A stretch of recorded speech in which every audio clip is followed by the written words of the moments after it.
今日咧，我哋會喺路加嘅福音第15章睇到咧路加所獨有嘅呢一啲嘅比喻講到遺失嘅羊。究竟我哋係咪呢隻迷失嘅羊咧？我哋會唔會自以為自己已經得救，係一個好人？我哋睇唔起呢啲罪人咧？亦都可以咁問我有冇醒覺自己係一個罪人咧？定話我哋自以為自己咧係一個好人咧？我哋求聖神咧喺今日嘅讀經咧幫助我哋，想下我哋用乜嘢態度咧活喺天主面前面對我哋身邊嘅兄弟姊妹。恭讀按聖路加所載耶穌基督嘅福音。那時候，眾稅吏及罪人們都來接近耶穌，為聽他講道。法利賽人及經師們竊竊私語說：這個人接待罪人，又同他們吃飯。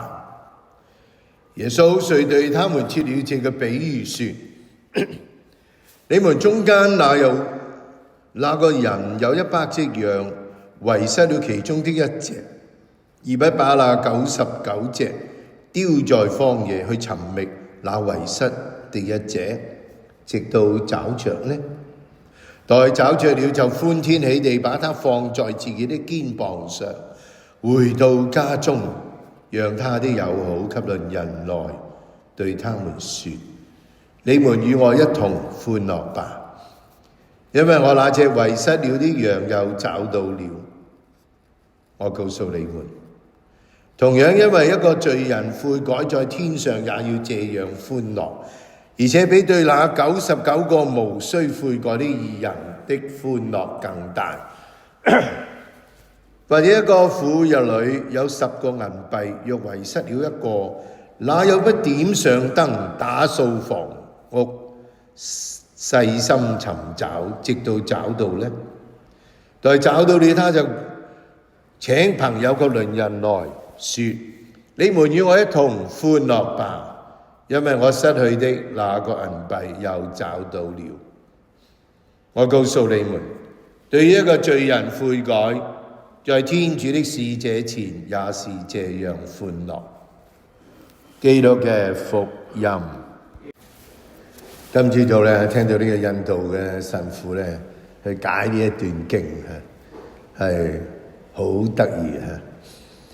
首先咧我唔知大家有冇人好似我咁嘅年紀曾經咧迷於呢個武俠小說由最開頭咧有正派有邪派到收尾武俠小說嘅轉變咧就冇正邪噶啦以前啲戲都係分得好清楚嘅，呢啲做正派人，呢啲做邪派人。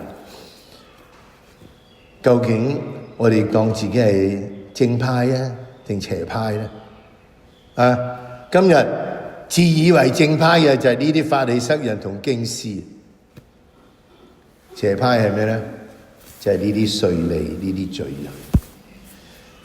耶穌同佢哋講道，所以呢班人正派人自以為正派人唔抵得所以耶穌咧就講個咁嘅比喻佢聽。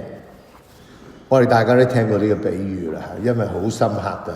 你唔遺失咗一隻，你放低99隻去揾過一隻，你會傻嘅咩？當然如果你喺香港，可能你係傻嘅。但係如果你去過巴勒斯坦地方咧，你會明白。我最記得有啲教授咁同我講，終於我有機會去，咁發覺真係喎。佢哋嘅地方咧係半沙漠。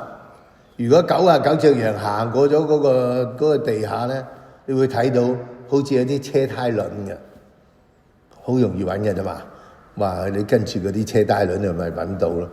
同埋佢哋有狗噶嘛，牧羊人梗有狗噶嘛，啲狗會同佢睇住，又去揾嗰隻唔見咗嗰一隻。你會唔會嗰隻係你咧？你有冇諗過原來我都係第一次聽㗎咋？綿羊咧就係唔識翻屋企嘅，你放咗佢出去咧，你就慘啦，佢唔識翻嚟，真定假我唔知啊，係呢個神父講噶，佢住過喺嗰度啦。